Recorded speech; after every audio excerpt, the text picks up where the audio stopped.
So you recently released your fourth self-titled album. How has the new material been received? Cheers.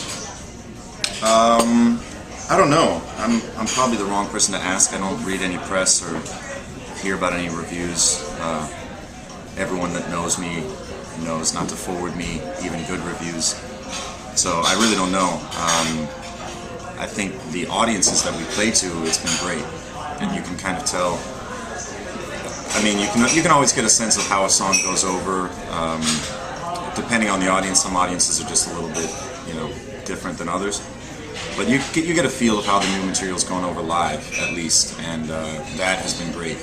Okay. And how has your sound evolved on this album than it did with the debut album, do you think?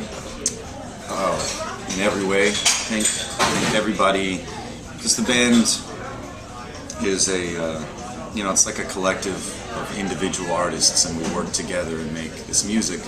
And I think all of us separately and independently have kind of grown over the years, and every record I think we've tried to advance onto ourselves. And then I think that obviously you have four people trying to outdo themselves individually, the sum total of the sound is going to be different, no matter what. And I think, it must be an evolution if all four members are evolving in their own way.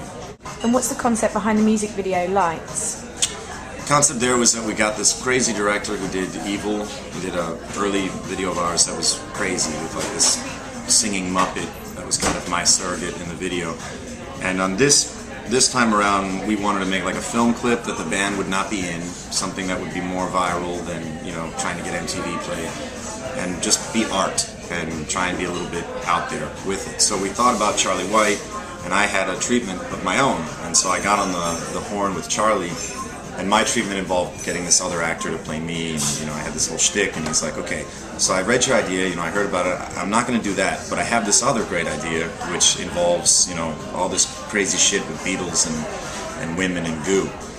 And I said, cool, that sounds good.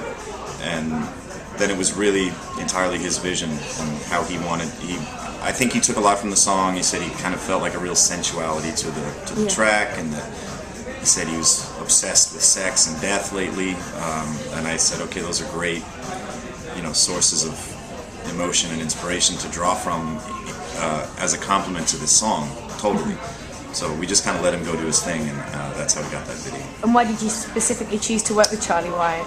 Because he's crazy, he does crazy stuff, and I think, and I think also it's good when you have kind of pre-existing relationships with a guy, and he doesn't really do music videos for bands that often. He does he's a film professor, and he does kind of odd advertising from time to time. He did something for like Nike or Adidas that he showed me before we decided to do this video, and it was awesome.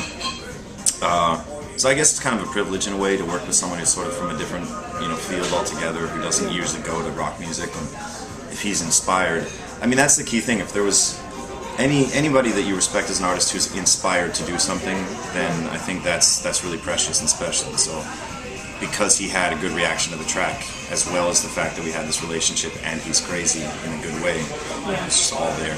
How hard is it to translate sound into a music video? I mean, hard and easy. I think there's no right or wrong thing to do. So that's where inspiration comes in. So if you just have a crazy idea, but you see it, and it's in your mind's eye, and you can imagine it, you can visualize it in advance, and it's sort of got you juiced up, then that's as good idea as any, and probably better because it's coupled with that purity of inspiration. The music of Interpol is quite evocative. What do you hope to get as a reaction from audiences when you play? How would you ideally want someone to feel when listening to the music?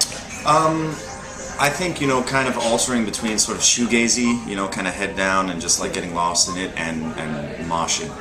And, sort of really going crazy and crowd surfing. I think the live experience is different than the album experience for us. I think the album experience, I more imagine someone kind of sitting by themselves with headphones or a good stereo and just getting lost in the recording. When it's live, it's really visceral.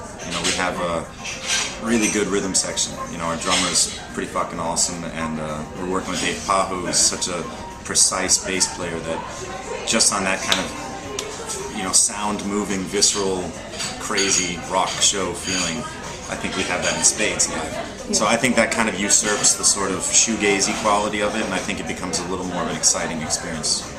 And as an artist individually, what are your creative processes? How do you continue to be inspired? This is something like I was just thinking about why all the discussion of influence has annoyed me so much, and I think I've always kind of tried to communicate that music is instinctual or instinctive, and it doesn't come from some contrived place. It just comes, and that's it. So it's never, it's the opposite of something that's thought out. It's the opposite of conceptual, to me at least. And if it were to ever, anytime I've ever tried to write something because I said I want to write something that's like this, it never amounts to anything. And I gave up on even attempting when I was like 15 because there was so much coming to me that was instinctive. So it's really, the process is just periodically I need to grab a guitar because I have an idea or I have an urge to play, and then when I'm playing it, a song comes out. Yeah. And that's how it happens.